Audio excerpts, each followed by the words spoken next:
as they are now. Jeff Pegues, I want to bring in now. And Jeff, can you explain what's happening right now with law enforcement? Slowly but surely, they are moving some of the demonstrators back off the Capitol building. They're not taking fast action, that's for sure. But you have police officers sort of nudging people toward the exits, if you will. Just in a line of police officers, we saw them just slowly moving people toward the exits. And the people that they were trying to get out off that level of the Capitol building, they were complying. And so that is good news, perhaps from a law enforcement perspective, that things didn't escalate there. But behind me, you still see a lot of people just hanging out there. You do hear chants of USA, USA. And so while some people have cleared out, there are still many others gathering here on the steps of this Capitol building, cheering, waiting perhaps also for law enforcement's next move, because as we've noted, the sun is going down. It is getting darker out here, and we see more. That may be tear gas there. That may be tear gas coming from the center of the Capitol building there, where you see just beyond the crowds that have gathered there, you see this yellow plume. It looks like smoke, but we're being told that it is tear gas. Okay, stand by, Jeff. Periodically, we're hearing. Stand by, Nora. Jeff. We're going to stay up on that picture. Stand by. Let me know what you can hear. Just want to quickly bring in Catherine Schweitz. She's a former FBI agent who specializes now in mass events. And Catherine, how does law enforcement get a large crowd like this to disperse? And what do those images that we're showing now tell you about what they're trying to do? Hi, Nora. It is a challenge. As you can hear, even just for Jeff, you can hear that he's breathing in tear gas, and that's why his voice is the way it sounds. The challenge for law enforcement as darkness is now approaching, because it's sunset right now, is they are going to have to divide and conquer. That's the only way that you can take a large crowd and find a way to disperse it. So the building itself, they have to secure the building perimeter before they can try to empty the building out. And once they secure the perimeter of the building, then they'll be able to send teams into different areas and clear each individual corridor, building, office. And that's when we'll know that the building is secure. But there's also the basement and all the floors above. But for the big crowd outside, you know, a lot of times what happens, and we see in this kind of mob situation, terrorist situation, and people who are inciting riots, is they're all about getting to the site, but they don't really know how to get away from the site. Once they get there, they don't really have a plan. And I think that's what we're seeing right now. It's sunset. They're in a location with no bathroom, no food. It's getting kind of cold. It's going to be down to 30. They've been out all day. And so that will probably take the law enforcement suggestions to disperse.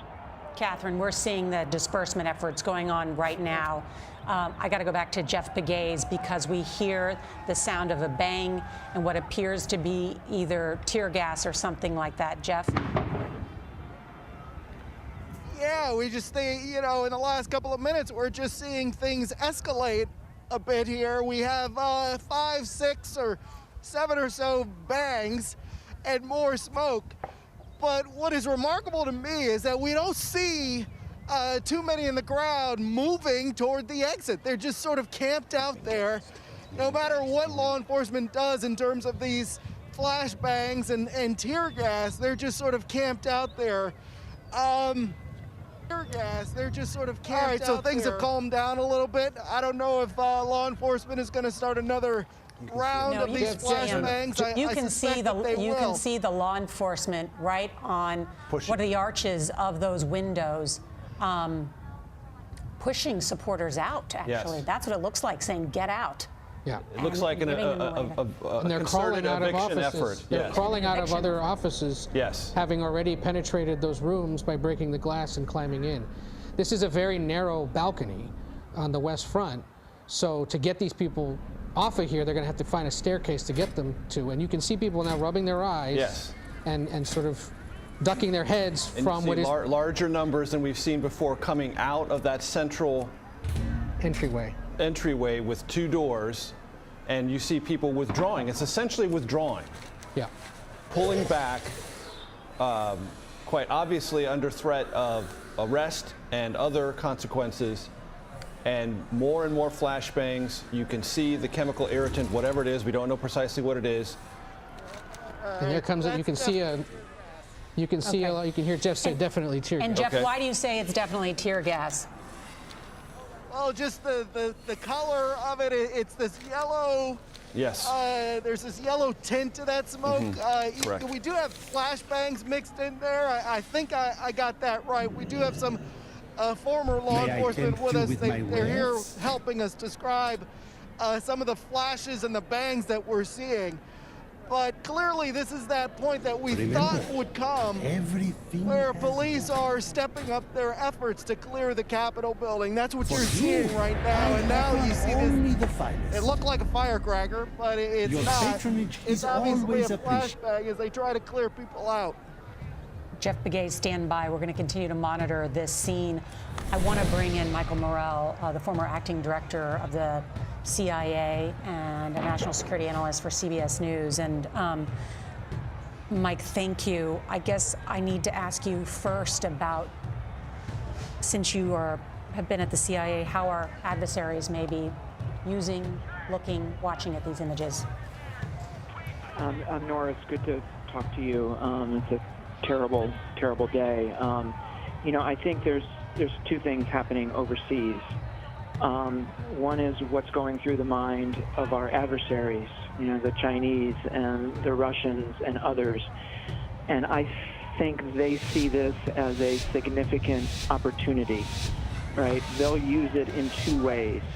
One is they will show this to their own people, and they will say, this is what democracy brings, so you should actually be happy that we don't live in a democracy.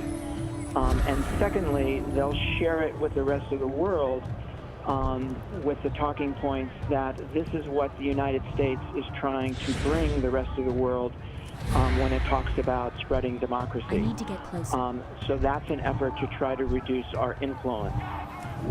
So that's what our adversaries are doing, Nora. What our friends are doing is wondering what is happening. I received a text earlier today from a foreign ambassador to the United States who is back in his capital, and he said he was sitting with his leader trying to explain what was happening here, and he was at a loss for words. He couldn't do it. So I think there's effects here on both our adversaries and on our allies and partners. Do you believe this effort may have been aided by our adversaries? I don't think so, Nora. I think this was, made and created here in the United States. We do know that the Russians did not play significantly in the 2020 election, nowhere near as much as they did in 2016. So now I'm afraid we own this one ourselves. Michael, it's Ed O'Keefe. Good to talk to you, although under these weird circumstances. I'm curious, you served 2 presidents and would have been involved in all sorts of hypothetical exercises, tabletop exercises they call them. Was there ever anything like this gamed out or prepared for? No, Ed, that's a really good question. And of all the scenarios where we talked about risks to the United States and risks to our democracy and risks to our country, this was never on the list. We never anticipated anything like this. So no, simply not thought about. And how does this concern you regarding all the other potential vulnerabilities that the country faces right now as we near January 20th? We know there's been concern about, for example, a potential response from Iran after the killing of General Soleimani a year ago, possibly some other kind of event or incident. There's the ongoing cybersecurity breach by Russia that national intelligence agencies have said was caused by them. Is there any reason to believe that, and then there's the pandemic. I mean, is there any other concern that now some other foreign adversary could try to take full advantage of this and cause even more harm? Yeah, a great question, Ed. I don't think so. The Iranians, for example, they are keeping their head down, right? They are trying to get to a Biden administration without any trouble between them and the United States, right? They want a nuclear deal again with the United States. So I think they're trying to avoid conflict. So I don't think we're going to see anybody try to take advantage of this in the short term. In terms of how I would rank the risks, you know, what's happening today in our own country is at the top of the list, right? If we can't have a healthy democracy, if we can't have a strong democracy, then pretty much nothing else is possible, right? Good policy is not possible. Good foreign policy is not possible. Good national security policy is not possible. You know, your strength as a nation, your national security starts with a strong political system, and we are seeing today that is challenged significantly here in the United States. No doubt challenged, and at the same time, Michael, you would acknowledge that under threat from foreign governments, multiple foreign adversaries, we did have what was a safe and secure presidential election by all accounts, except by the president, who continues to argue that it was rigged. I have a question for you as someone who, you know, spent a career at the CIA, about the power of words and at the power of messaging, because Leader McCarthy, the top Republican leader in the House, said to us he almost sounded desperate that he had called the president and said he needed to come out and speak before the American people. When the president did address in a taped recording, not live, he once again said that the election had been fraudulent. And then he said essentially to what we may now call a mob, they're no longer protesters, he said at the end, "I love you." Right. And I just wonder your take on that, about denouncing, because he had also told them to come and be wild. And I hope that's not too philosophical of a question, but the power of words. So it's a great question, Nora. You know, in my experience, you know, I worked at the agency for 33 years, and there were dozens and dozens of these kinds of situations that I watched in other countries, where mobs of people rose up to try to turn over a legitimately decided election, right? They wanted to overturn the order. I saw it over and over and over and over again. And one of the necessary conditions for that to happen is for a powerful figure to be saying things that motivate those people who are rioting, right, who are trying to overturn that order. It takes somebody to motivate them, and that's what we have seen with the president. Michael, if I could, this is Major Garrett. Understanding that you were not participants in any kind of tabletop exercise to game out a scenario like this, but it is nevertheless happening. It is unfolding before our very eyes. You have sat at tables where enormously important and consequential strategies and decisions were made. Honestly, what do you believe are the operational options for the Capitol Police, the National Guard, and those who are trying to clear the Capitol? And what do you think the next 2 or 3 hours ought to look like, and what do you fear they might look like? Yeah, that's a tough question, Major. You know, I do think that they need to be dispersed. They need to be separated, right? In my experience watching these things overseas, as long as groups of people stay together, they stay strong, right? They stay resolute. It's when they break into very small groups and break into single individuals that they lose that power and they lose that determination. So I think breaking them up is of extreme importance, and keeping them from forming someplace else as a group has to be a top priority. And final question, Michael, all of this against the backdrop of that extraordinary joint statement in an op-ed by the 10 former secretaries of defense, an effort that was encouraged by former Defense Secretary and Vice President Dick Cheney, that the military would not get involved. I'm sure you have some insight, as do I, based on my own reporting, but it was as if they foreshadowed this type of situation, the concern that this type of insurrection may occur, and to make clear to lawmakers, to the president, and also to the Pentagon that the military would not be engaged. What's your sense? So when I first saw what was happening at the Capitol today, the first thought I had was these protesters, these rioters, right, this mob, they wanted to create violence in the hope that the president would invoke the Insurrection Act, right, and ask the United States military to come out onto the streets. And I think that's what those former Secretary of Defenses were worried about, is the invoking of that Insurrection Act. And, you know, my understanding, based on the people I talked to, is that the acting Secretary of Defense is the person who could not be counted on to do the right thing in that moment. But the chairman of the Joint Chiefs, General Milley, was somebody who could be counted on to do the right thing. Agreed, and it was said to me, though, however, that while all of them trusted Chairman Milley, that under Secretary Esper, when the president had previously tried to use active duty troops, he was able to slow roll that effort.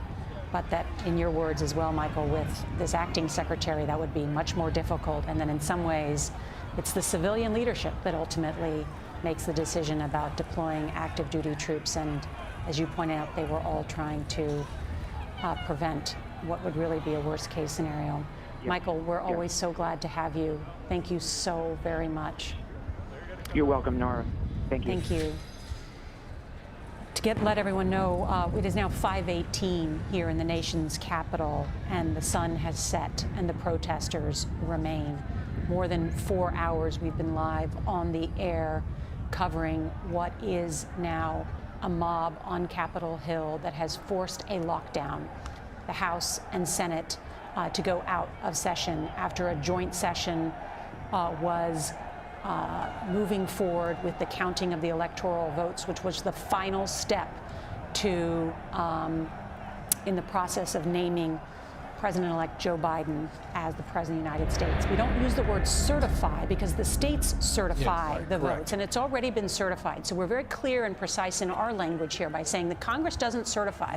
It has a very ceremonial role historically. It just counts it, and the Vice President played the role of presider, not decider, and as some have suggested, was almost like the person at the Oscars who just reads the results.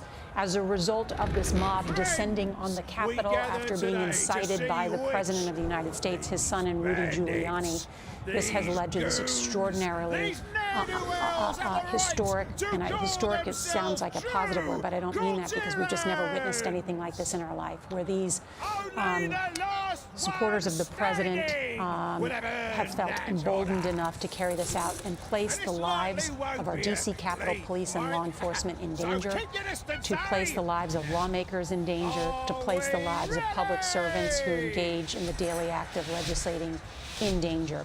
We were told by Senator Tammy Duckworth that a number of the senators are all together in a safe and secure location, that a smart and quick-acting staffer grabbed these beautiful wooden boxes that contained the electoral votes and brought them safely and securely to, this is them, look at this, Senator, a piece of history. Senator Look at Murphy these boxes. of Oregon, they're all in there, essentially. With the senators. They're secure. The electoral votes are secure. The outcome of this presidential election will not be changed. The vice president, who has implored President Donald Trump to, in his words, be courageous and change it, said, I'm not going to do that.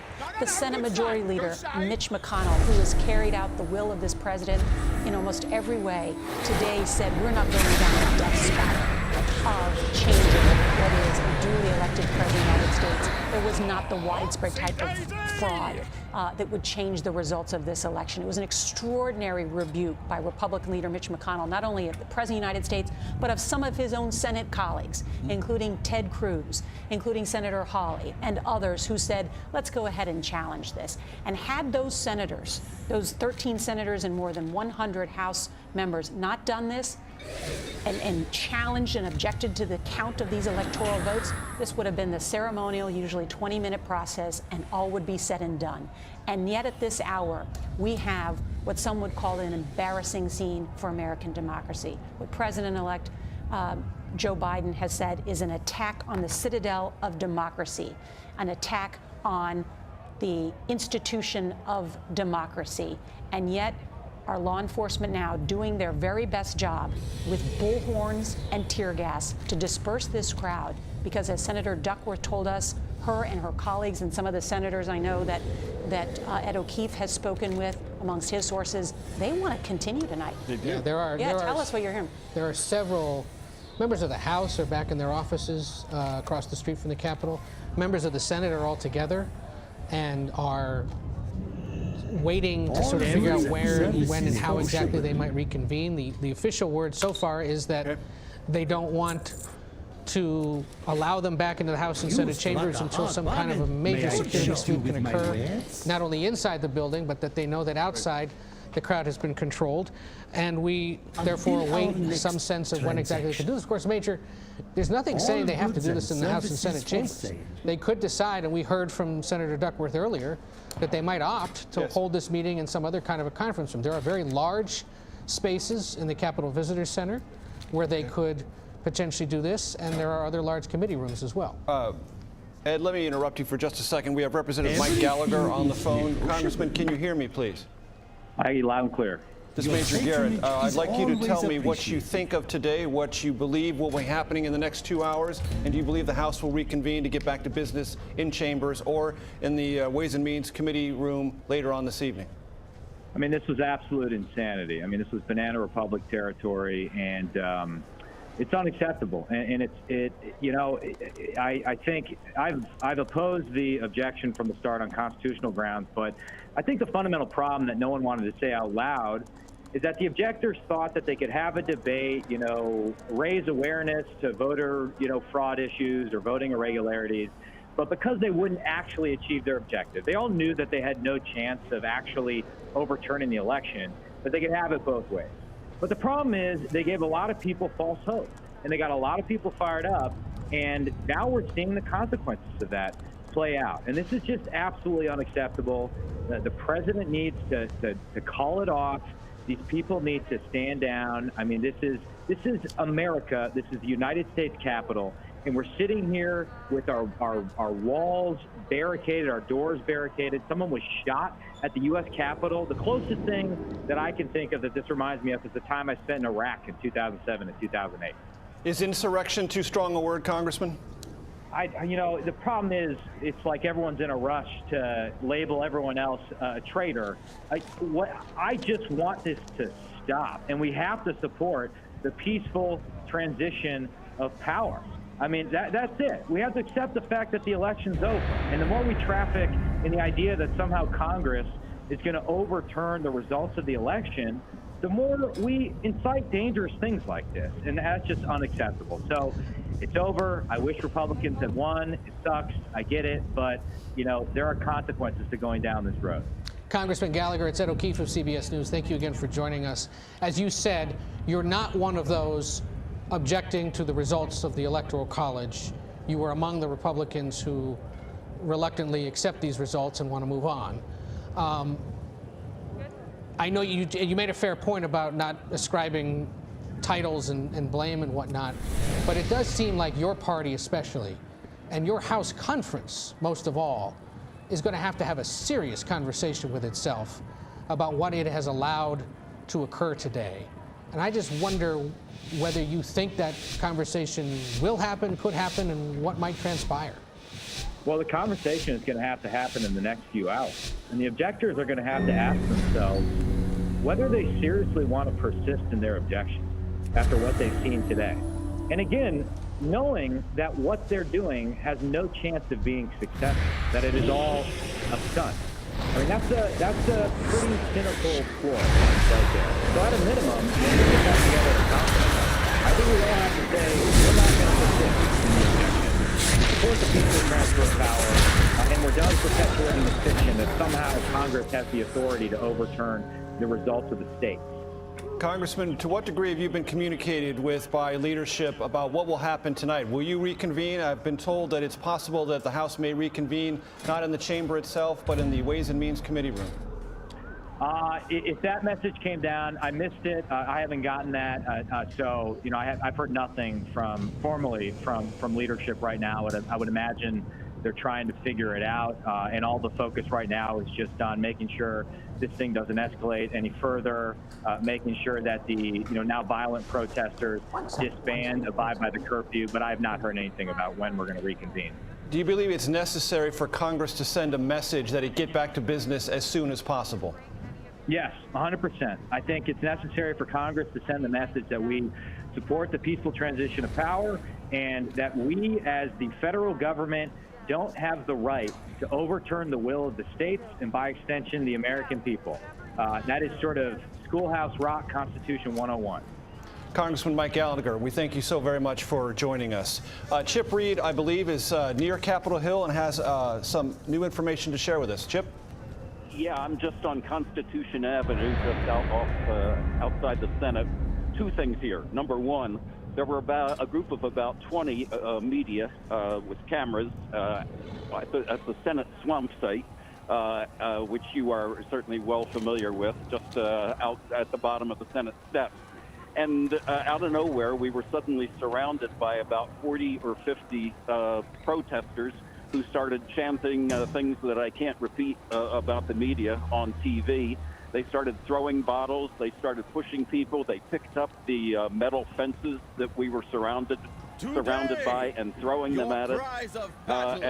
We, for our own safety, evacuated the area, but we did stay long enough to get some pretty good video of them smashing the equipment, cameras, sound equipment, everything they could get their hands on. They just completely took over that spot as they shouted USA, USA, and God bless America. Now, I'm just across the street at the Russell Senate Office Building, and I just saw a column of, I would estimate, between 120 and 150 police officers. And by the way, the Capitol grounds is now completely surrounded by police, and there are helicopters above. And I saw this column of 120, 150 police officers walking three abreast, all of them in helmets and flak jackets, walking down Constitution Avenue and turned in the direction of the Capitol grounds. You know, there is a 6 o'clock curfew in Washington. They may be timing some kind of move, this might suggest that, to start clearing the Capitol grounds of these protesters in time for that, or sometime in the vicinity of that 6 o'clock curfew. Chip, I must ask you, were you injured at all in this fracas? Were any of our colleagues injured? And where were the police? Where were the police? Did you have any sense that you could or would be protected? There were no police around us. We were on our own. In fact, I remember one of the protesters standing next to me said, "The police don't care about you guys. They're only protecting the senators. You're on your own, buddy." And so we hightailed it out of there. They were absolutely ferociously angry at the media, I must say, picking out some of the media enterprises by name. And it was a scary moment, I've got to say. I had a flak jacket and a helmet with me. The last time I wore a flak jacket and a helmet, a whole series of times, was when I spent a lot of time in Iraq and Afghanistan, and it is so disturbing to have to wear a helmet and a flak jacket on the grounds of the United States Capitol. Heartbreaking. And to hear you say that, Chip, I know as someone who's worked on Capitol Hill for many years, it's sad to see this happening at this hour, to have to be wearing a flak jacket and a helmet, not only anywhere in the United States of America, but near our United States Capitol. And that's what's happening at this hour. You have law enforcement descending on the U.S.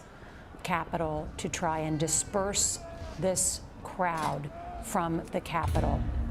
It is nightfall now here in Washington, D.C. The mayor of the District of Columbia, Mayor Muriel Bowser, has ordered a citywide 6 p.m. curfew.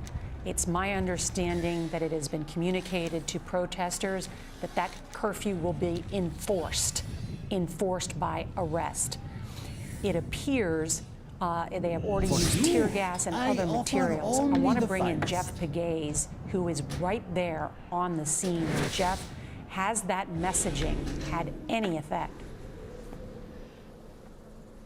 Slowly but surely, I think it is having an effect out here, Nora. We see a line of police officers in the rotunda here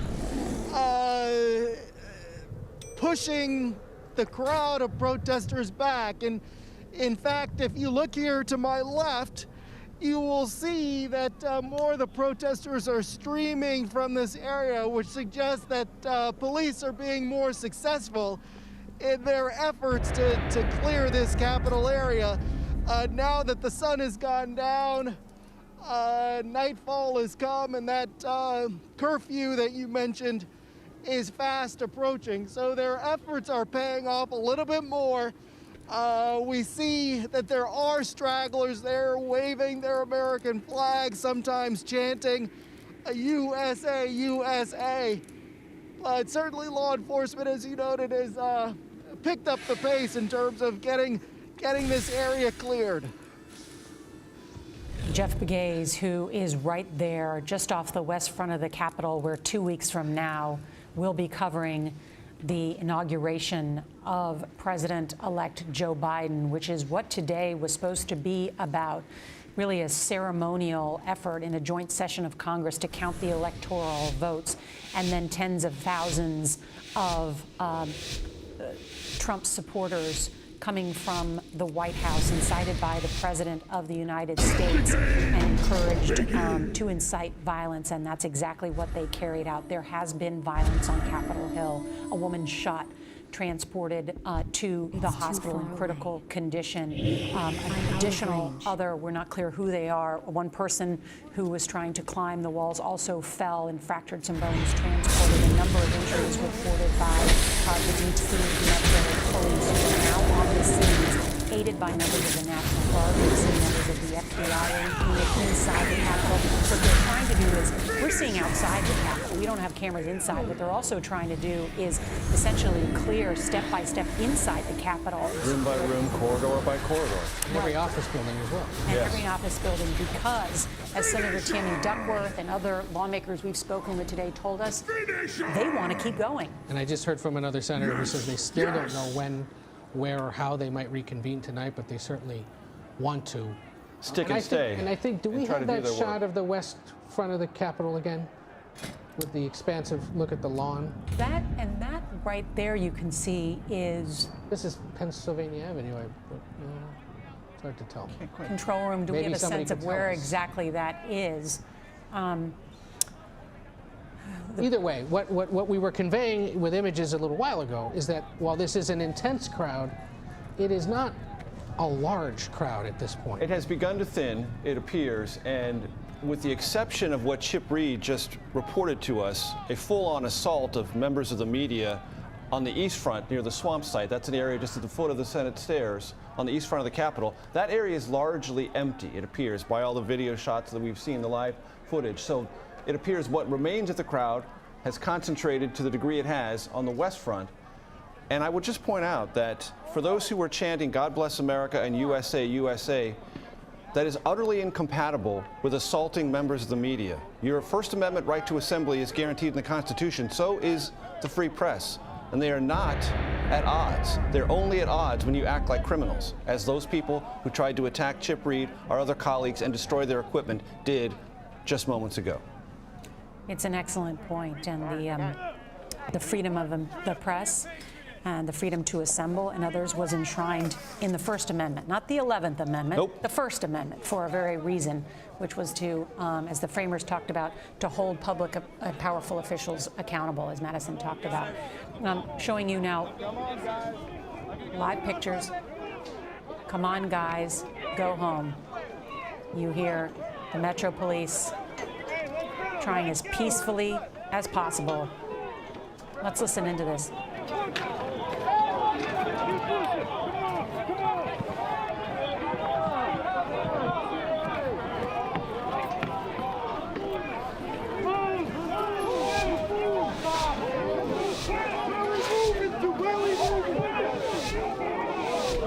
We just got a small got a small criminal class that's running this country.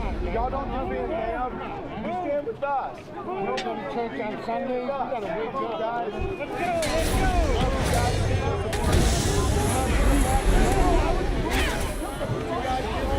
Supporters of the president, but supporters of Jesus gathered as well, concerned about protesting, which is a right, but this has gone beyond protesting.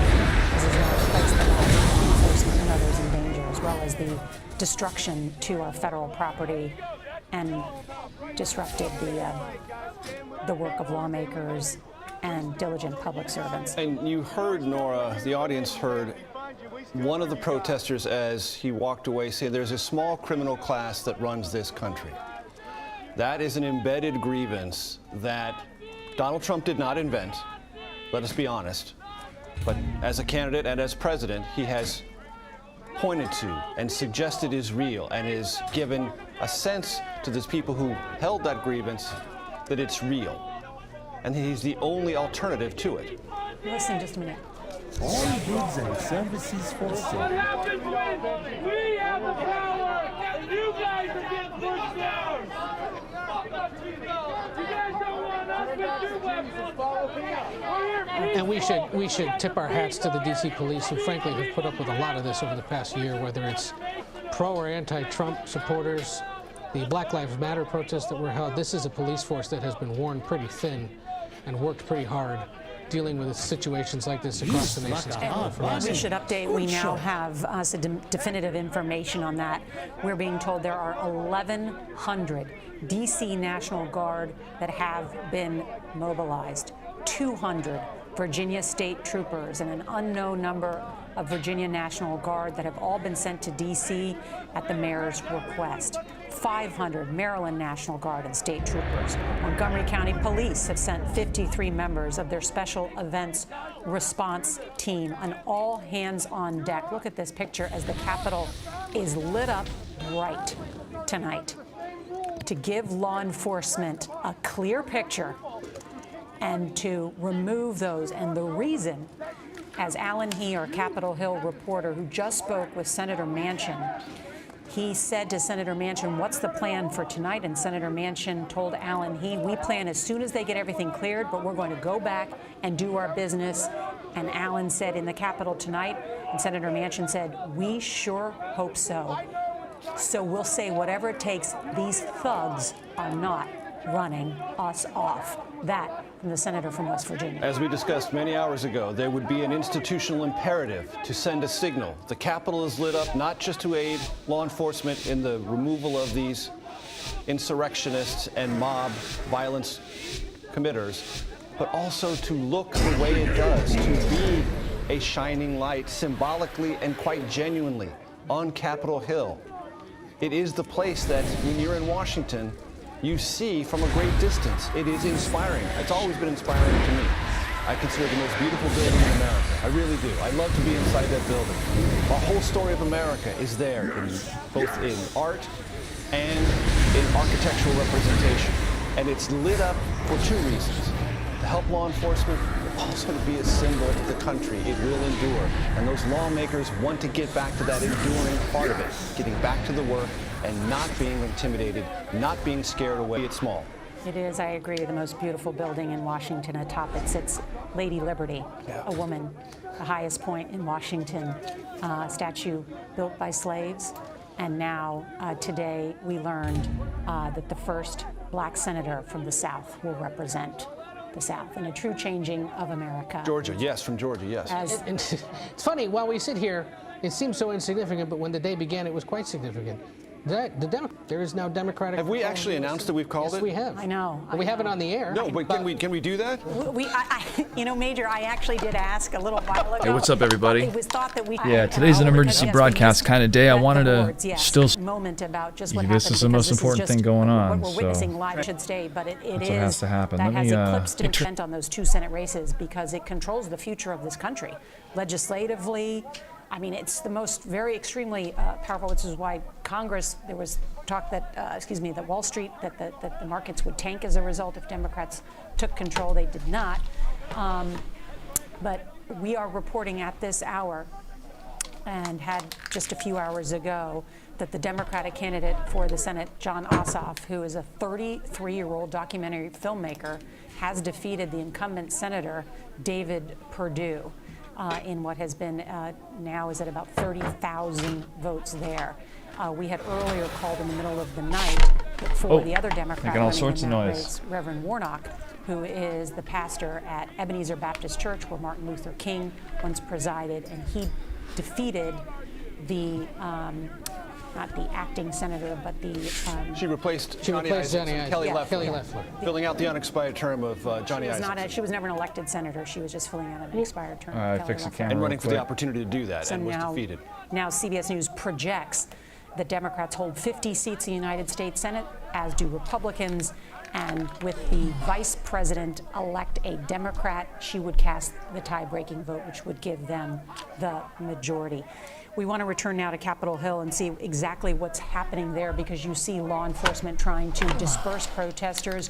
We are now just 18 minutes away from 6 o'clock. That is the curfew that has been enacted by the mayor of the District of Columbia, which she has made clear will be enforced by arrests.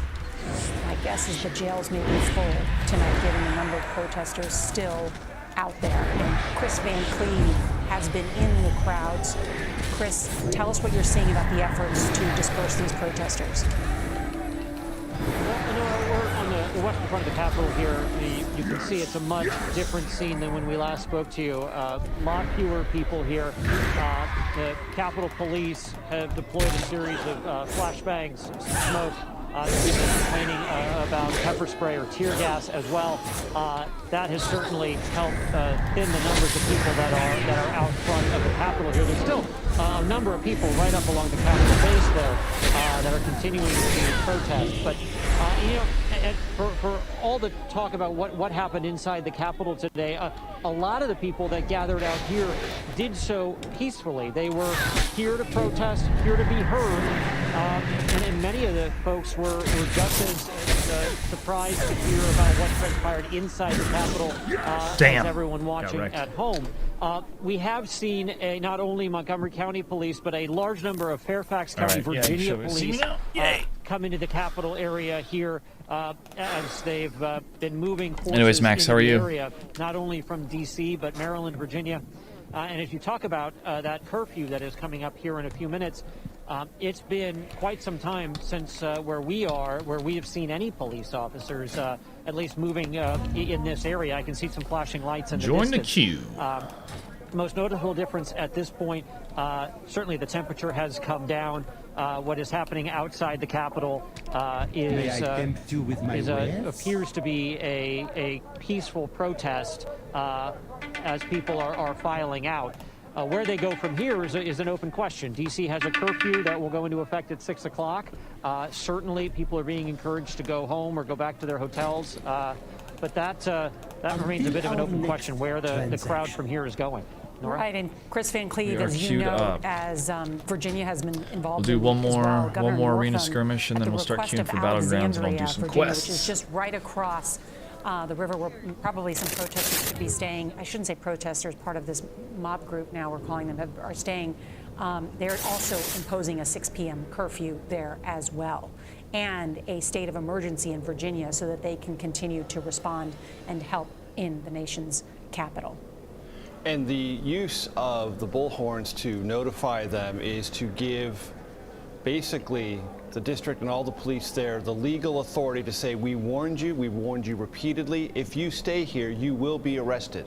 And this will not be a contestable municipal misdemeanor situation. You will be arrested because we are warning you. If you stay here, you will be arrested. If you disperse, you will not be. And that's a means, kind of the earliest, most gentle way to try to create crowd dispersal.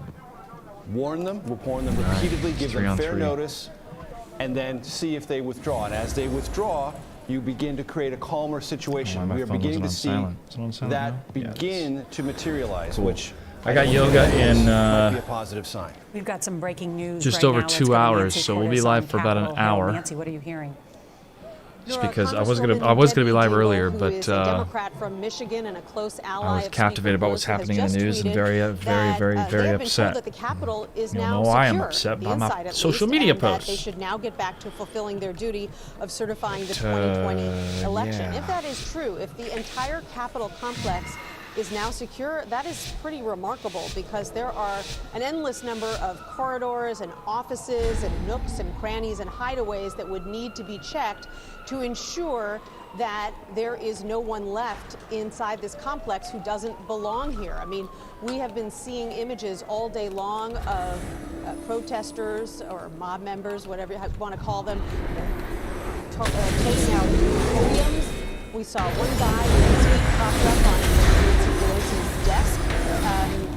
So people clearly fanned out across the Capitol complex. But Debbie Dingell is a reliable individual who I know well as well.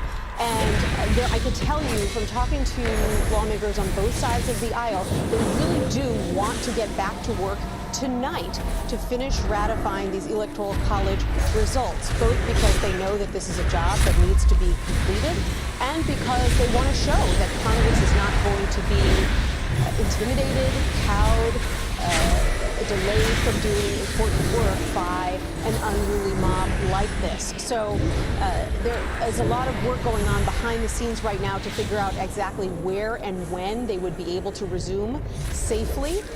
But for hours now, various lawmakers, their aides, have just sort of been gathering in their offices, essentially waiting for more word about what is going to happen next. The one person we haven't heard from at all is Senate Leader Mitch McConnell. He has not released a statement. He hasn't come out anywhere and spoken on camera since his speech on the Senate floor earlier this afternoon. And of course, we're all waiting to hear what he has to say and what House Speaker Nancy Pelosi has to say about what's going to happen next. We're just now hearing some kind of announcement over the loudspeaker here in one of the Senate office buildings. It's a little bit hard to make out what it is they're saying. They may be warning individuals about this impending curfew, but this is the first time we've heard a message like this inside the office building today. You're in the Russell Senate office building, Nancy, which is just to the north of the Capitol. Hey, one question. You mentioned we hadn't heard from Leader McConnell. Do we know the whereabouts of Speaker Pelosi? And do we have any sense that House and Senate leaders have spoken today about what to do? We have not gotten any information from their aides about where exactly they are, where they were taken initially and where they are now. They've given us absolutely no information. In fact, I haven't even heard back from Leader McConnell's aides when I have texted them repeatedly to find out what's going on. I've talked to many other aides and lawmakers, but not McConnell's office itself. I think that there's no question that he's pretty busy right now. He's both trying to figure out whether and how they can resurrect this ratification process safely, but also remember, he's got to deal with an insurrection within his own party. These 13, 14, 15 Republican senators who, at least earlier today, wanted to challenge the Electoral College results. What are they going to do now? Have they had a change of heart? Jeez, Chad. Chad's saying some crazy the number stuff. of states that they want to challenge. And so these are the kinds of things that he needs to really get a feel for before he can decide what his next move let's try this Brawl Arathi Blizzard. We are reaching an important, thank you, Nancy Cordes. We are reaching an important moment. We are now just 10 minutes away from the DC curfew at 6 p.m., which is to be enforced by arrest. You can see the police, these pictures now. Quests from our covenant, and then start doing some world quests this while we queue up. mob telling them to go home. Chris Van Cleve is right there. Chris? Well, Nora, the group of people we were talking about up at the base of the Capitol, you can see here the police. As if you pan over, you can see the police here with their riot shields and their helmets have pushed the crowd back to the street now, completely clearing the west lawn of the Capitol. These demonstrators, these protesters are not happy about it. They have been hurling a lot of obscenities at the police as they've been pushed back. They feel they have the right to be on the Capitol grounds. They see it as public property and that they should be able to be there. The police and these these look like Fairfax County, Virginia police uniforms. Have moved the people back. I know, dude. Peaceful my ass. Minutes away from D.C. enforcing a curfew. Doesn't sound like all of these folks realize that there's a curfew that's been put into effect either. So, but you can hear the yelling. That's being directed at the police here. And this is, Nora, you know, I was saying just minutes ago, we hadn't seen police. How you doing, in quite some Shabisty? time. How's life? It's clear they were massing to move. Don't worry, I'm playing Mortal Kombat. Probably Probably this weekend with Sindel. So we'll do a week of Mortal Kombat next week. Most likely a week. I may start trading off a day or so. Yeah, and if people want to compare if I start rocking the PvP gear that I need in this game. But I Remember also that want in to a play some foreign Call of country, Duty. most I'm of hearing those Cold War's pretty good. That mob would have been shot dead by now. That's the So I difference want to with check the that out on American- PC as with well. America, the United States of America, that the See how that law runs. enforcement in this instance is trying to peacefully de-escalate and push them back. Now there are exceptions to that, as we know, and different people are treated differently by the police. That has been witnessed this year, and we've covered those stories. But at this moment, you see what is a job by law enforcement from all around what we call the DMV, which is D.C., Maryland, Virginia effort, trying to secure the United States Capitol so that they can continue with the work of the day. Chris, are you still there? It's Ed. Yes, Nora, I'm here. Oh, it's Ed, Chris. I'm curious. Who are these people out on the streets? Are they predominantly out-of-towners? Are they men? Are they women? Are they young? Did they come from different parts of the country? Do we have any sense of that? Yeah, you know, most of the people we talked to today were folks that were from thanks, out of Shabisty. town. One man as far away as Montana, another came in from Los Angeles, one from West Virginia. In fact, one of the people that was walking away from here a few minutes ago was asking, where is the town hall? If they've got a curfew, I want to protest at the town hall. So, you know, and also, D.C. They're not that far from it. Is a heavily right, they're not far. D.C. is a heavily Democratic community. The people that live in Washington, D.C. Were not, by and large, Trump supporters, so it doesn't surprise me that you saw people coming from outside of the area. We know that flights into D.C. last night were some very of this. full, and that they had a lot of Trump supporters. 4,000 cool, so we're just $1 grand away. Posted to social media. So this is We a can lot do of it. towners. And what does this do? We saw everything More from, power to the some Mirror very, Network. very old Opens up people that had more brought their children out locations. here, and sort of everywhere in between. Hall of Atonement you know, and the it Bingo. looks like So largely make it super a white, simple to get around. male crowd. Behold. Yeah, it was a predominantly white crowd. There was a mix of men and women, but predominantly white men. I think that's a fair thing to say about the crowd today. You know, the folks that we talked to would make the point that they said, look, we're the good Midwestern folks who feel like we haven't been heard, and you know, they're hoping their message was heard today, and they wanted. I was talking to a woman actually right about here, right before the police got here, and she was questioning who the bad actors were that actually went into the Capitol, who that mob was, because she said that doesn't sound like Trump supporters, and she was shaking her head at it too. We are now just 5 minutes away from a curfew in our nation's capital, following a day in which a mob has stormed our nation's capital. And inflamed all by angry Trump speech earlier in the day and his supporters. We heard from the president-elect Joe Biden, who called on Trump to demand an end to this siege. President Trump, in a videotaped message, then said to the crowd, "Go home and we love you," and once again repeating the falsehood there had been a fraudulent election. A number of senators and lawmakers still and then we'll on head back Capitol Hill. to Earlier we had Reverend heard Draft. that they were evacuated, So we can but to hang be out clear, in we've heard they're Maldraxxus still for a bit. there. They're actually, The enemies for are most easy to part, kill our there, understanding too. is that they're on Capitol Hill, that they plan to act tonight to carry out what was the business earlier in the day. And now you can see what an extraordinary picture right there. Law enforcement in front of a lit up U.S. Capitol. Right. And to Chris's point from a moment ago, there might be those who will be disbelieving that this was Trump supporters who stormed the Capitol. It can be unambiguously stated that it was. They draped Trump flags on the Capitol, adorning it as if they were taking it over by some manner of force. It strikes me, Nora, that we ought to pause for a second and remember what the president said at his acceptance speech of the Republican nomination standing in front of the White House back in August.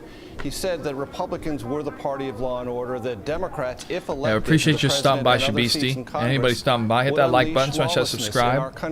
It's an emergency broadcast day due to what's going on monuments, on sacred parts of the American yeah, we're gonna be live till and in our streets.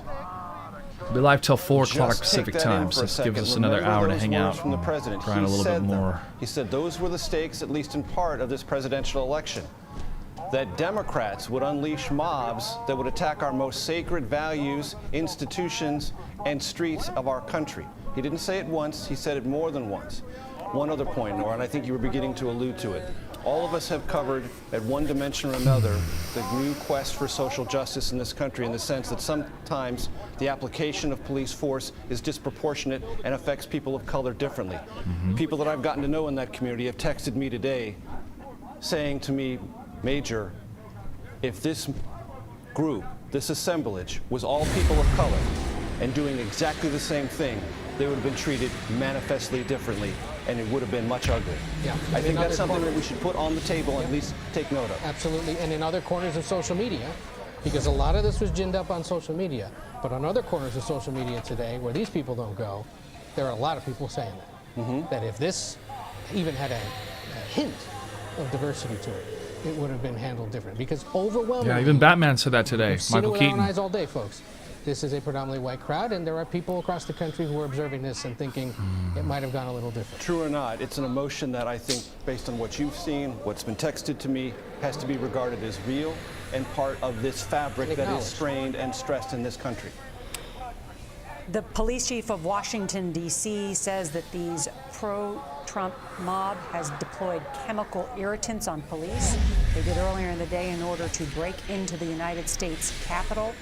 They have declared the scene a riot after one person, a woman, was shot inside the Capitol. A short time ago, he said that 13 arrests have been made, all people from outside the area.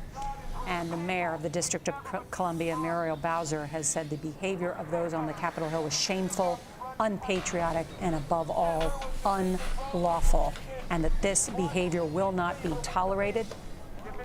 Shameful, unpatriotic, unlawful. And there you hear, says the mayor of D.C. Now essentially clearing the west front and east front of the Capitol. Lawmakers on Capitol Hill have been told that the Capitol is now secure. The curfew now just 2 minutes away in the District of Columbia.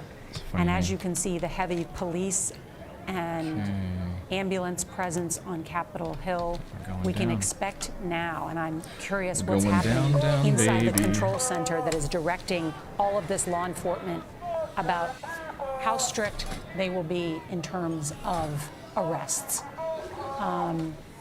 This crowd will now disperse into the district, which has banned indoor dining. You cannot go inside a bar and have a cocktail.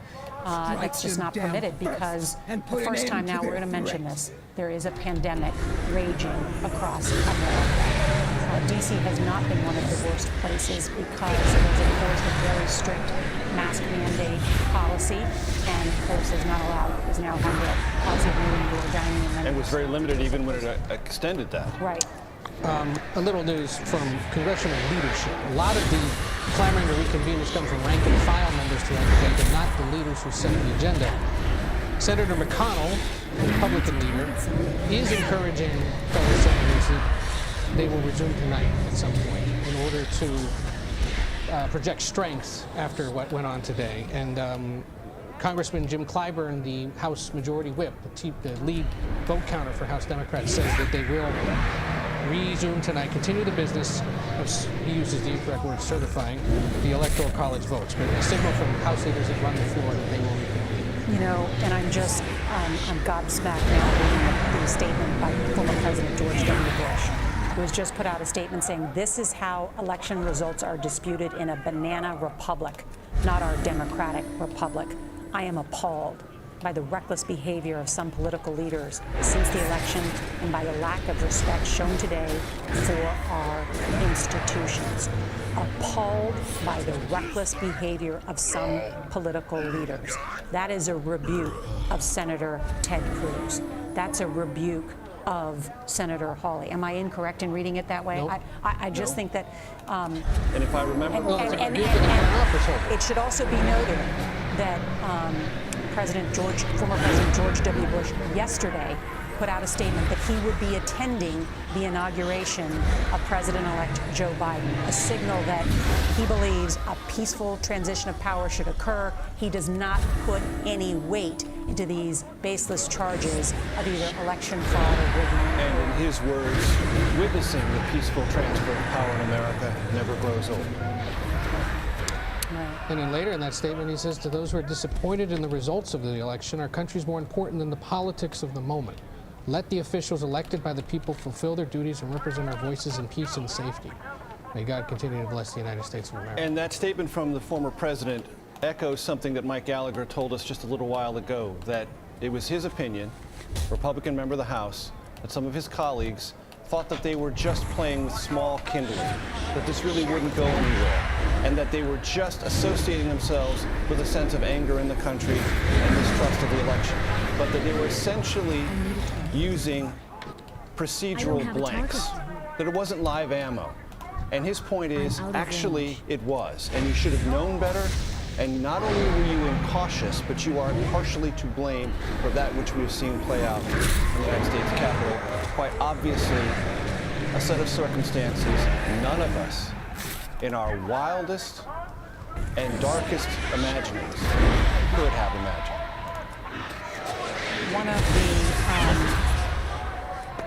One of the scenes that we saw today was not only members of the House, but members of the Senate on their knees with I thought of two key binds that I want to do. With bags over their heads as they watched Let's go to Capitol Police, Action Bar. guns drawn, trying to push back protesters. On the phone is Congresswoman Susan Wild. She is a Democrat from Pennsylvania. And Congresswoman, tell us what today was like for you. I want that to be shift T. It was a very emotional and difficult day. It still is. It's possibly the most frightening thing that I've ever gone through in my lifetime. And it was a day that will last in our memories for a very long time. And I'm deeply afraid for what it means for the future of our democracy. What did you witness? I was seated in the House gallery while the Arizona objectors were being heard. As a member of the Pennsylvania delegation, we were scheduled to have our objections and responses heard next. I was planning to speak during that, so I was just up in the gallery waiting. We were all on pretty high alert because we were aware of the protests outside, and things started to get very, very okay, that's not what I need. Ramped up. At one point, there was commotion out in the hallway outside of the gallery, and the Capitol Police came in and started locking us in, barricading the doors. Obviously, that was a very frightening, intense situation. The Speaker of the House and a few others in leadership were removed from the House floor. Somebody came, I think somebody from the Sergeant-at-Arms came over the microphone and told people to look under their chairs for gas masks that were encased under there, which we did. And then we were told to sit and be quiet for a long time. I don't have any concept of how long. And then suddenly we were told to evacuate. And because of where I was in the gallery, we could only evacuate through one door, which was clear on the other side of the House floor. And so I and about the fate. This is 15 what I'm or 20 looking for other here. members were among the what last. this bar is called. And then all of a sudden, they wouldn't let us evacuate anymore. They barricaded the doors. Bottom right action there bar, bottom there left were action intruders bar. again in the hallway. And the next thing I knew was there was bottom right action glass bar is breaking here. and shots being fired, and we were Right action told bar to get down. is here. And then I don't know how long that lasted. Right action bar I honestly 2 don't remember. Here. And then at some point, they were able to secure the hallway again, and we were able to evacuate. Where did you stay securely after all of this happened? Well, I'm still where we were taken, but we're not at liberty to disclose where we are. There's about 300 to 400 of us in one location, and we've been here ever since we were evacuated. And all of you are packed in there together. I can't figure it out. Are you concerned? Do they call it a about pet bar? No. Coronavirus. Very much so. It's what I would call a COVID super spreader event. About half of the people in the room are not wearing masks, even though they've been offered surgical masks. They've refused to wear them. So how does this Who work? are these people? People from the Republican delegation. Not all of them by any means. I don't mean to suggest that they all have, but some of the newer members from this that are freshmen this year are openly flaunting that they will not wear a mask and refusing to put a mask on. And just as a reminder, Congresswoman, are all members of Congress required to be tested? We're not required to be tested, but testing is readily available every day that Congress is in session. And most of us take advantage of that, at least when we first get to D.C. and before we go back to our respective districts. Cool. So you predict a number of lawmakers may contract coronavirus after this event? I'm not going to predict anything, but it's certainly exactly the kind of situation I want that this we've been told greater by fade to be shift W. doctors That's what I'm trying to not figure to out. be in, close proximity, especially with people that aren't wearing masks. I mean, we weren't even allowed to get together with our families for Thanksgiving and Christmas, and now we're in a room with people who are flaunting the rules and very much crowded in here. I'm sorry to hear that, Congresswoman. I hope that you are able to stay safe. I must ask you, we've heard now from the former President George W. Bush, who has called this mob attack on the Capitol an insurrection. He didn't even call it disgraceful. He rebuked the reckless behavior, he said, of lawmakers who engaged in these objections. How would you characterize what happened today? I haven't heard that because we don't have access to television in here, but I am glad to hear that President Bush has made that statement. I agree with him completely. I think, frankly, we've been told that we are going to go back either to the House floor or some other location in the near future, and meaning today, to resume the business at hand of approving the electors. I would like to see the objectors withdraw their objections, but I'm quite certain that they won't be doing so, and that we'll probably be here late into the evening or the early morning hours while we finish the business at hand. And I think he's absolutely right. I think President Bush is absolutely right. Congresswoman Susan Wild of Pennsylvania, thank you for joining us. And as describing how a number of lawmakers are all packed in together at what she called a potential super spreader event of coronavirus, with Republican lawmakers not wearing masks. Nice job, as all of them team. wait to take the next step and potentially fulfill the duties that are outlined within U.S. law about counting the electoral votes. We should once again just let everyone know that the D.C. curfew is now in effect. The law enforcement has enforced the securing of the United States Capitol. You can see law enforcement has cleared the west front of the Capitol. They have been told that inside the Capitol is secure, and yet the lawmakers are still secluded and kept in this secure area. Although a group of them, the Republican Senate objectors, or those who are planning to reject it, are now leaving separate from the rest of the Senate. We're getting pool reports reporting to split up the marketplace, and one of them tells us that Senators Braun, Ted Cruz in Texas, Josh Hawley in Missouri, and others are leaving the second reading outside of the larger room with the rest of the Senate to be held. These are the folks that have to signal to the rest of the Senate how far and to what extent they want to take the bill. What their intentions are. So we'll see whether they give us some sense of a path forward. That would help hasten things or give us a sense this could still take it. And yet the words of former President George W. Bush, who said he is appalled by the reckless behavior of some political leaders since the election and by the lack of respect shown today for our institutions, our traditions, and our law enforcement. He called this a congressionally mandated meeting of Congress, and that it should move forward and not be be inflamed by falsehoods and false hopes, in his words. So the senators that Ed just referred to have a very big decision to make, because if they cease objecting to any state, Arizona or any future state, then the objection heard from a House member is not carried forward. There is no debate. It is ruled out of order. That has happened before. Matter of fact, the last time it happened, former Vice President Biden was the one to gavel those objections from Democrats from the House floor out of order because they were not endorsed or seconded by a senator. If these senators withdraw and basically say, you know what, we're not going to object to this, then this process on the procedures laid out under law would not go forward in any robust way.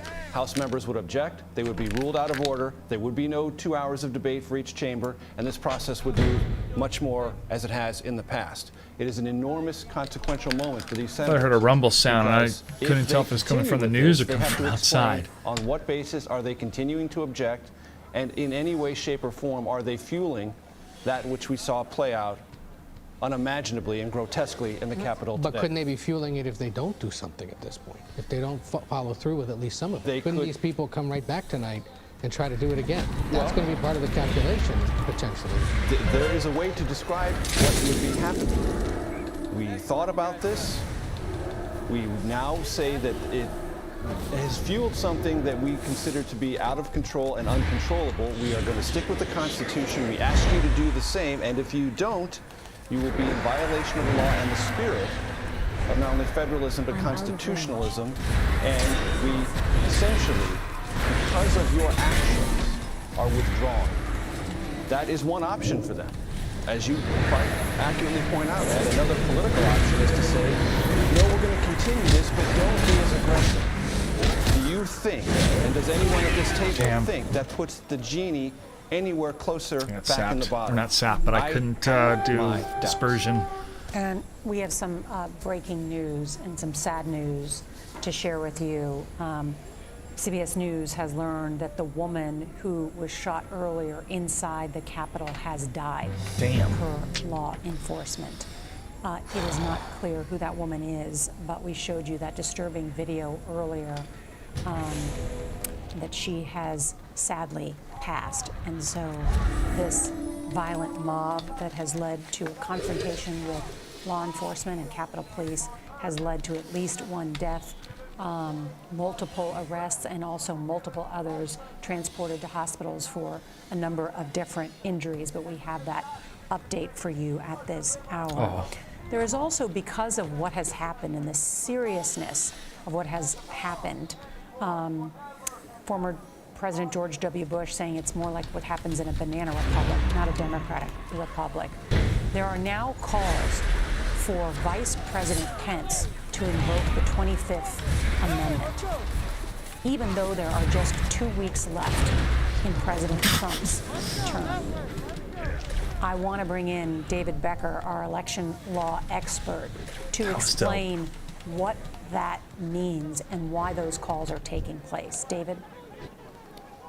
Well, I think the calls are understandable, given right now there might be questions about whether the president is fit to remain in office during the next 2 weeks, given his incitement to violence, his inability to really stoke the grievances that he's been stoking for so long. And how the 25th Amendment would work is if it's deemed by the Vice President and majority of the cabinet that the president is not able to fulfill his duties, they then send a letter to Congress, and the Vice President becomes acting president for a period of time until they withdraw the letter, or the President sends another letter saying, I actually can fulfill my duties.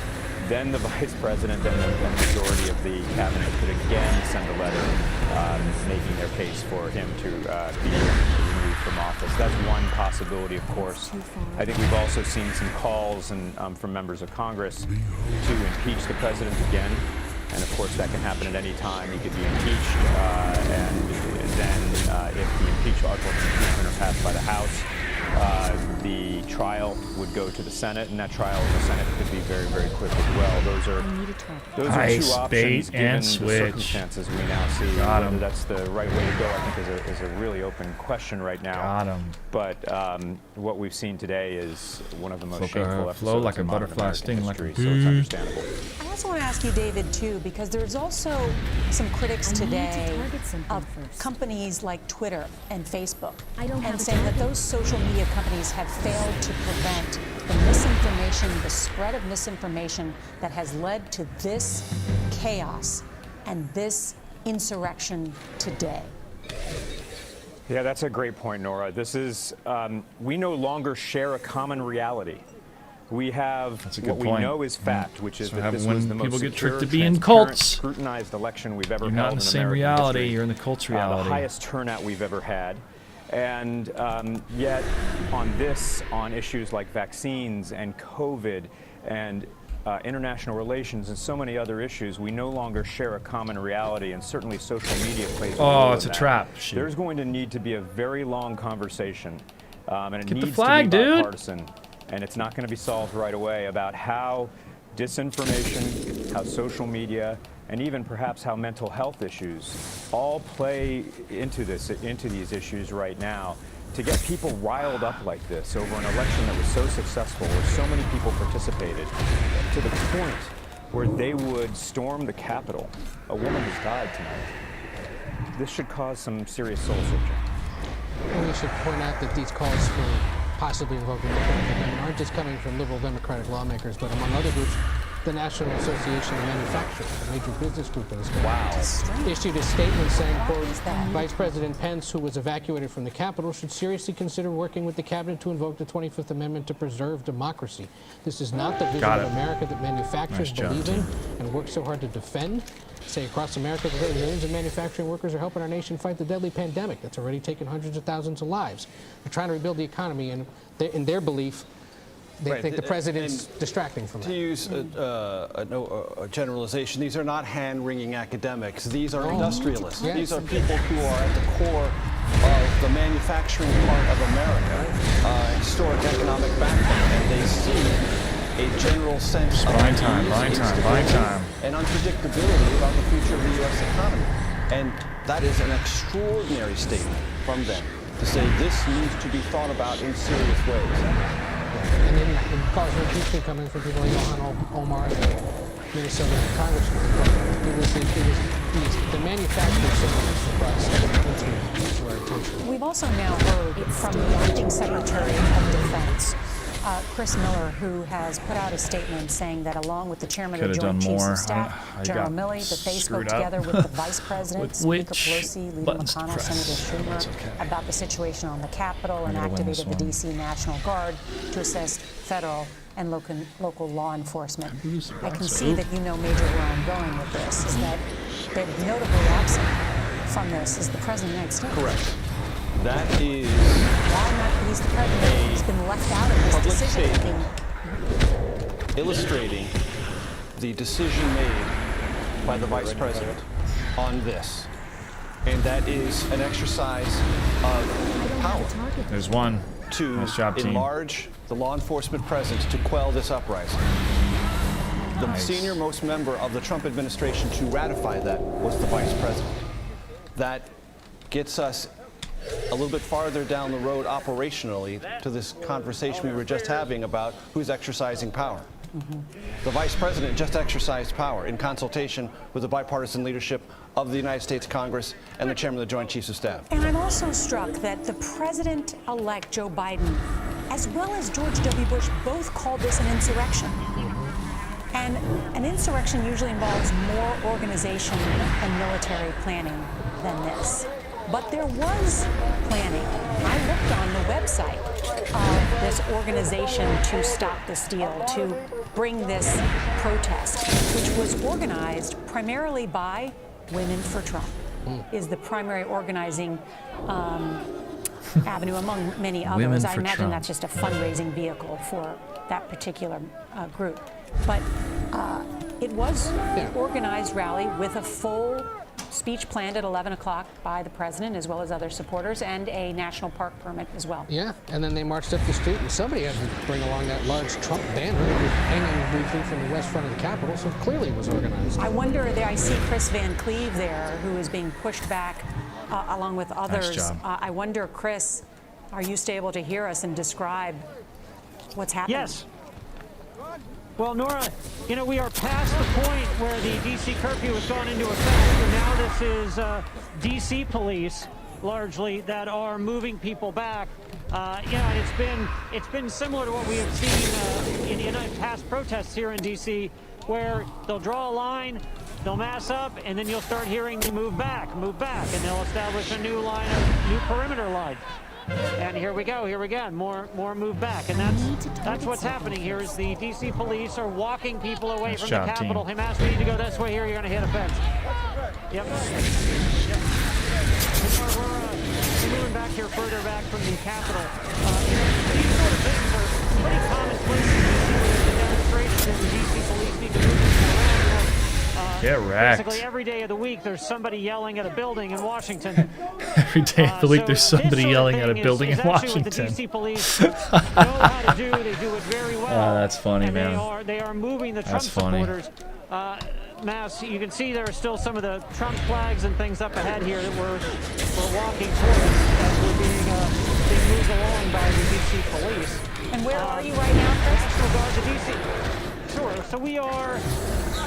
We're right at First and Delaware or so, right by the reflecting pond that's in front of the west front of the Capitol. Yes. Yeah, I was going to say, that's still pretty close to the Capitol. Got it. Still pretty close to the Capitol, but certainly backed off of the perimeter, no doubt. Yes, absolutely. And the crowd has gotten smaller, Nora. I think that's important to note. The D.C. National Guard are on scene here. We have people in military uniforms with shields that are part of this law enforcement action that's pushing these demonstrators back further away from the Capitol. We're walking towards the National Mall now and the Native American Museum. It has certainly been a remarkable day here. Pardon me. It was quite a sight when I was thinking back on this. As we got out here, it was a big rally, and then when we got down to the West Front, we were looking at people scaling the scaffolding up to the area where the inauguration will be. That then led to people breaching the Capitol. And we know that once people got inside, that turned deadly, where a woman lost her life after being shot inside the Capitol. And just some remarkable images of Capitol Police barricading the House chamber and with their guns drawn as people were apparently attempting to get inside the House chamber where members of Congress were working. And it has continued for hours now. I want to draw your attention here, Nora. You see there's yes, Nora, sorry. Well, the D.C. curfew is now in effect until 6 a.m. And as law enforcement is pushing back those protesters, is there any indication that they're saying to them, if you don't disperse now, you will be arrested? They have not. I have not heard the "you will be arrested" warning yet. What we've seen over the summer when D.C.'s curfew was in effect is you would have an effort to push the crowd back to get people to disperse, and then you'll end up with sort of a core group of hangers-on. That's then when you would start to hear the police say, if you don't disperse, you will be arrested. They normally give that warning 2 or 3 times before they move in and make the arrest. So far, I have not heard that announcement. Just a lot of move back, and then of course you've got the line of officers with shields and things, which is a pretty good incentive to move. So, and so far, that's what they're doing. They're pushing the crowd back towards Pennsylvania Avenue, back towards the White House, very slowly. Chris Van Cleve, thank you for your excellent reporting and right there on the ground in what is clearly a dangerous and developing situation. So thank you, Chris, for that, as he is being, of course, disparaged by some who are out there and is trying to let us know exactly what is happening. You know, we had part of this conversation about leadership and the Republican leader in the House having to call the White House and say, Mr. President, you need to address, you need to make this end, you need to make this stop. And then the president responding with what some would call a confusing tape message in which he actually praised some of the reporters and then told them to go home. we've now had the acting Secretary of Defense put out a statement that leaves out the President of the United States saying about bringing in the National Guard. And now, Ed, we've heard from the President's National Security Advisor, Robert O'Brien, who has also tweeted out a statement. He's, of course, a principal advisor to the President of the United States in the White House. If you've ever been in the White House, the National Security Advisor is just right there, not far from the Oval Office. He's actually put out a few different statements here. He said, I spoke with Vice President Pence. He's a genuinely fine and decent man. He exhibited courage today, as he did at the Capitol on 9/11 as a congressman. I am proud to serve with him. In a later tweet, the White House National Security Advisor, who reports to the President, said, I have spoken with members of the Senate. They want to return to America's Senate chamber and conduct the people's business. This desire is in the finest tradition of our republic. God bless the Congress. Why this is notable is because the implication, he's starting to apply things. The implication is that the conversations are no longer involving the President of the United States about managing and defusing the situation. Right? There is no other conclusion you can come to from the statement from the acting Secretary of Defense and now the National Security Advisor. The conversations within the highest level of the executive branch are not being conducted by the President to deal with this situation, to resolve it, to de-escalate it, and to let the Congress get back to its appointed legal business. That is significant. They are implications only, but they are quite clear, quite clear. And it's worth, I think, noting the statement just released by Senator Mitt Romney of Utah. This goes to our conversation a moment ago, Ed, about these senators like Ted Cruz, Josh Hawley, and others who may want to continue to object. I'll read directly from Senator Romney's statement. I ask my colleagues, do we weigh our own political fortunes more heavily than we weigh the strength of our republic, the strength of our democracy, and the cause of freedom? Good questions. What is the weight of personal acclaim compared to the weight of conscience? Let me convey something a little more urgent. The Speaker of the House has just conveyed to her colleagues in a letter, in consultation with the House Majority Leader standing for the House Majority Leader Jim Clyburn, and this is notable, after calls to the Pentagon, the Justice Department, and the Vice President, the Speaker says, we have decided we should proceed tonight at the Capitol once it is cleared for use. Leader Hoyer will be sending out more guidance later today. So the headline there is the House will resume consideration of the Electoral College results tonight, according to the House Speaker, who says she's consulted with her colleagues, with the Pentagon, with the Justice Department, and notably the Vice President, who of course today is serving as the presider, not the decider, and leads the Senate ceremoniously. So that is a signal that it will happen. She adds, today, January 6th, the Feast of the Epiphany. Let us pray that this instigation to violence will provide an epiphany for our country to heal. And she urges members and staff to stay at the complex until the U.S. Capitol Police tell them it's safe to move on. Another part of this worth noting, we always knew, this is the Speaker of the House, Nancy Pelosi, this responsibility would take us into the night.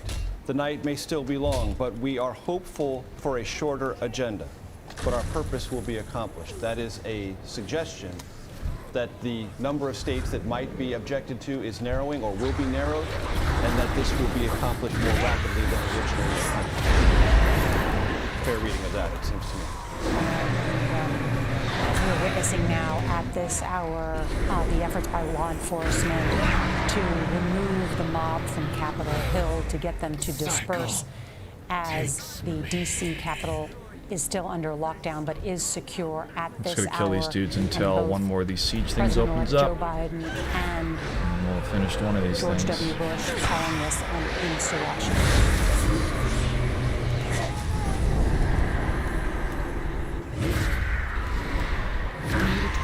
And it is 6:30 in the east, 3:30 in the west. And for those of you who are just joining us, this is a special report of the CBS Evening News. We are witnessing history that can only be described as a national disgrace. As we come on the air, the U.S. Capitol is under lockdown after violent mobs, stoked and encouraged by the words of President Trump and his allies, stormed the building while the House and Senate were in session. They were meeting to count the votes of the Electoral College. Supporters of President Trump carrying flags with his name on them broke down doors, smashed windows, and attacked aides. Some briefly invaded the Senate chamber. At this hour, at least one person has died. Others have been injured, and at least 2 suspected explosive devices have been disabled. All of this because President Trump has refused to accept that he lost the election and has falsely told his supporters that it was stolen from him. The process to count the electoral ballots has been halted. Right now, Washington, D.C. is under a mandatory curfew. Police and the National Guard are trying to restore order. It has been an extraordinary day. Congressional leaders have pleaded for President Trump to call off the protesters. Late today, he did tweet a video in which he repeated his false claims that the election was stolen from him, and he called on protesters to go home. President-elect Biden also spoke, and actually spoke before the President of the United States, saying that our democracy is under unprecedented assault. He also said America is so much better at this. At this moment, we are told that the Capitol building has been secured, and that the counting of electoral votes may continue later tonight. We have a team covering all of What's this. up, Kitty? What you want? CBS's Chris Van Cleve, who Getting is hungry just soon? outside the Capitol. When I start making my dinner, I'll make you dinner. How's that sound? All day. Sounds like a plan, right? Nora, the remaining protesters are squaring off with a line of police and National Guard in the street outside of the Capitol. This is a much calmer scene than earlier today, and I think we need to back up to that point when demonstrators among the tens of thousands of people that were outside the Capitol climbed onto the scaffolding that's out in front of the Capitol where the inauguration will take place, and then were able to breach the Capitol building itself. That escalated what had been a peaceful demonstration into something we hadn't seen in American history, really. We can show you some video. People breached the Capitol. Once inside, there was a shooting.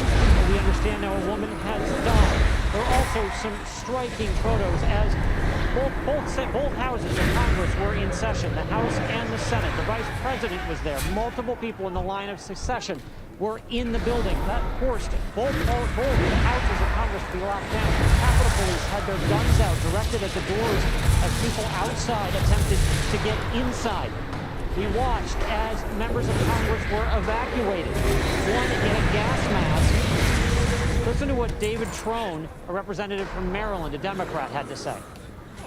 And it was time to move fast, and everybody moved very quickly, very orderly, out the doors into the elevator. Jesus, look at that picture. Tunnels, and we got routed around so we come up in a secure location, and we're sending bottles of water in, and we're waiting for directions. We have seen flashbangs be used. We have seen tear gas and pepper spray be used. We've also seen demonstrators throw smoke at police. Now, right now, we are seeing D.C. is under a curfew. These people are violating the D.C. curfew. They have not been told to go home yet, but the Capitol Police, the Metropolitan Police, the D.C. Police, the National Guard have been moving them further and further away from the Capitol. We are now standing in the street about a block and a half from the Capitol, where the remaining demonstrators are lined up facing police in riot gear. Nora? Chris Van Cleve, amidst it all, an extraordinary day on Capitol Hill. CBS's Nancy Cordes covers Congress for us. She was inside the Capitol when the mobs began storming in. And I understand, Nancy, we have just heard some breaking news from the Speaker of the House. That's right, Nora. House Speaker Nancy Pelosi has sent a letter to her colleagues arguing that she thinks it's time to get back to the work that was interrupted earlier today when the Capitol was breached. She says in this letter that she has consulted with other leaders, along with the Pentagon, the Justice Department, and the Vice President, and that she has decided that they should proceed tonight at the Capitol once it is cleared for use. And we should be getting more guidance later today about where this will take place. Will it go back to being in the House chamber or some other location? Will the Vice President come back to Capitol Hill, because he's an integral part of this process of ratifying the Electoral College votes and confirming that President-elect Joe Biden was indeed the winner and will be sworn in on January 20th. This was a very frightening day for lawmakers who normally feel incredibly secure in this building. It has multiple layers of security, but this is what it looked like today. This is the first time that the U.S. Capitol has been breached in more than 200 years, Nora. The War of 1812, when it was set ablaze infamously by the British. And perhaps most frighteningly, the House and Senate chambers were locked down once the mob got inside to keep the members who were inside the chambers safe. And yet, protesters managed to get into the Senate chamber anyway, and they nearly got into the House chamber. There was a standoff with police, and we even saw one protester who made it into the office of House Speaker Nancy Pelosi. Some of these lawmakers who were sent to secure areas to shelter in place for hours are still there. Some of them have sent out essentially proof of life videos to tell their friends and their constituents that they are okay. Others urged President Trump to come out more forcefully and denounce this crowd. Take a listen to what they had to say in their own words. Getting all that oxygen in my lungs.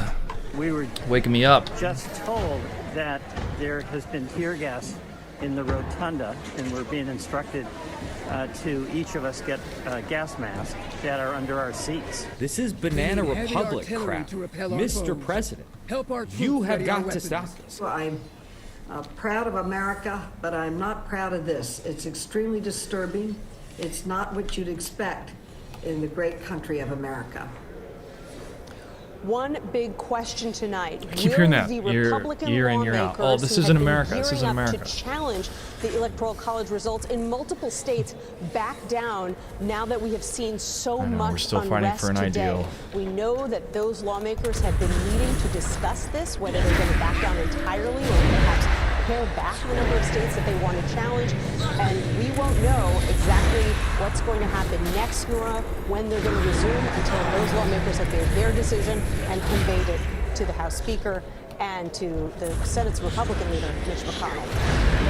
You described how lawmakers, almost fearful for their lives, for their safety on Capitol Hill, to see the Sergeant of Arms directing the Capitol Police with guns drawn to protect the House floor there. And hearing from Senator Tammy Duckworth today that a quick-thinking aide decided to gather the electoral votes, which now I understand are in that secure location with the lawmakers? That's right. And so if this process resumes again tonight, they will continue going over those for certification documents and one by one confirming that either Joe Biden or Donald Trump won various states and then counting up those votes. Nora, this is normally a routine process. 4 years ago, it lasted 35 minutes. And the person who was presiding at that time, 4 years ago, was none other than Vice President Joe Biden. When Democrats tried to challenge the results like Republicans did today, he shut it down. He said the debate is over, the race is over, the time for debate has passed. Obviously, these Republican lawmakers are getting a very different message from President Trump, who says that the race isn't over at all and that, in fact, he won in a landslide despite all the evidence to the contrary. All right, Nancy Cordes, Capitol Hill, extraordinary reporting. Thank you. Want to bring in Major Garrett and Ed O'Keefe. And Major, we heard from President-elect Joe Biden when there was a vacuum in leadership, when all we could see in the country and the world could see was a mob riot scaling the walls of the citadel of liberty, the United States Capitol. It was the President-elect Joe Biden who addressed the nation to say that this is an unprecedented assault on democracy. Correct. And he said the president's words matter. Bad president or a good president. Always the words matter. They can inspire or they can incite. But let us be absolutely clear. The linkage between the President of the United States, Donald Trump, and this violence, this grotesque, lawless spectacle at the United States Capitol is direct. There is no ambiguity about that. The president, mere moments before this happened, said in a speech to these very people that the election was stolen and that they had to do something about it. And the warm-up speech went even farther than that. So the connective tissue between the president's rhetoric, his attitude about this election, his repeated falsehoods about what did happen when it was the most scrutinized, transparent, and well-conducted election in American history, has created not just the atmosphere, but the motive and the intention that played out so malignantly in the United States Capitol today. You know, and there have been instances like this at the Capitol in recent years. There was a shooting situation in 2013. There was the shooting at the baseball practice in 2017 involving many members. But never before, as Nancy said, in the modern age have we seen something quite like this. Perhaps just that 1998 shooting involving 2 officers there. And never during such an important moment in the transition of power and for American democracy. This is supposed to be the capstone of the 2020 election. This was it. This is the official finale. And what a way for it to end. And I think it's somewhat, it's terrifying, it's disappointing, it's heartbreaking. Heartbreaking is the word I've heard over and over again today from Democrats, Republicans, from people checking in across the country who are just learning of what was going on. It's heartbreaking. We started this day talking about what was, in some ways, a civil war going on within the Republican Party.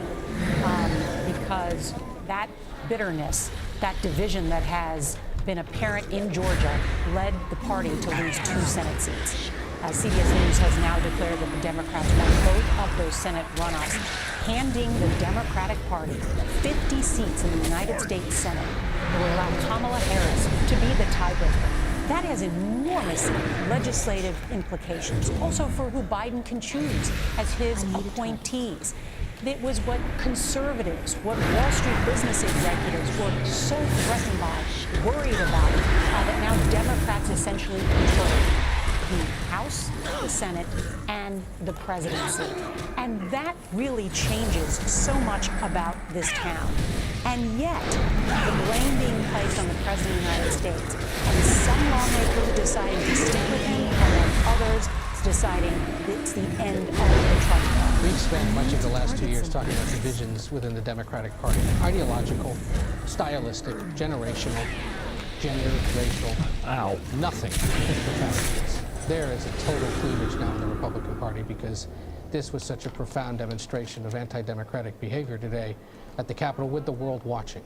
And I wonder now what on earth the Republican conversation is like. There will be some serious conversation, official conversation with Republican leaders because they're supposed to be meeting this week in Florida, Georgia for their winter meeting to figure out party leadership and how you move off this current cycle into the next ones. And you just wonder if those conversations can even continue. One other just bit of news that's come through here.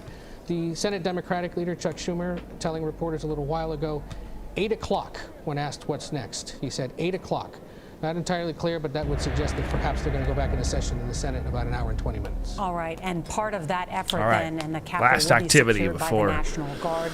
CBS we News call has it a day, reported but I wanted to the get Army at is least some activating stream up the today, entire folks. Got to District keep of building the Columbia numbers. National Guard, 1,100 troops. I just in figured we need to response let the this news request rock and see what from information is Mayor coming Bowser. through. That It was the being most announced important thing from the today. Pentagon, the acting secretary, noting that that was made in consultation with the vice president and leaders of Congress. Notably absent from that conversation was President Trump, which has raised eyebrows. But it looks now like this is going to move forward on the Capitol. There's still a lot of activity on the streets of D.C., despite the fact that the curfew has been in place for some 45 minutes now. So let's bring in CBS News Chief Justice and Homeland Security correspondent Jeff Pegues. And Jeff, I know you've been there all day. Jeff, what have is you going on, learned Jeff? from talking to people in the crowd?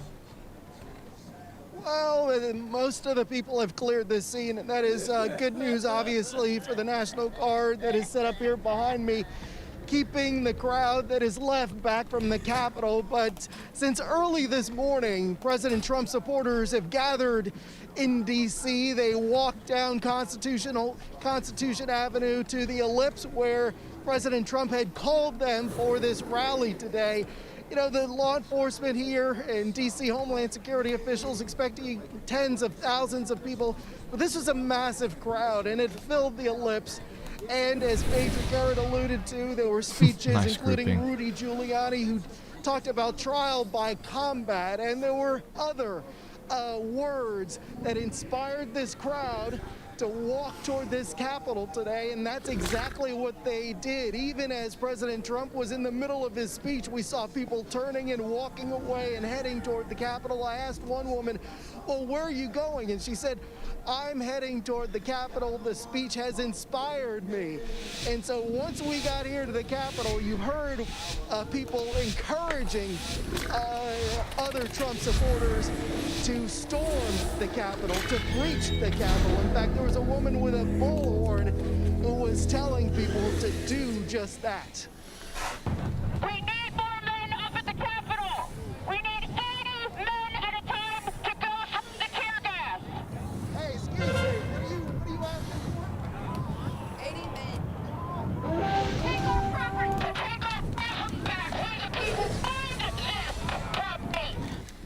Huh? And so I confronted her. I was asking her why she was encouraging people to breach the Capitol when law enforcement at that point, they were trying to keep people back. But she was telling people we have a job to do, and she was among a group of people who were intent on breaching this Capitol today. But as I said, law enforcement right now, the situation, they have the situation under control. We've seen law enforcement moving, including the National Guard, and they are behind us right now, keeping order on the streets as this curfew is set in. Nora. Jeff Pegues, thank you so much, and want to bring in Ed O'Keefe and Major Garrett, because what we saw today was an extraordinary effort to try and delay or actually thwart what was a process that was to take place within a matter of hours. And now Speaker Pelosi says, you know, we were planning to do it tonight, and we're still going to do it tonight. They're trying to send a message that this is going to happen no matter what. Moments ago, our viewers saw a tweet from Senator Jeff Merkley, the Democrat from Oregon, talking about the preservation, the quick-minded and quick-witted preservation of the electoral votes and the envelopes in which they were sent to the Capitol. He said in his tweet, if they had not been preserved, the mob would have burned them. So let's be clear about what this is. An attempted mob rule to not only intimidate the United States Congress, but from the perspective of one with the intent to burn the evidence of a duly conducted presidential election this country, with the intense purpose to nullify its results. That is what we're talking about. That's the consequence. Damn, all on. At least imagining if this thing had gone to the next level.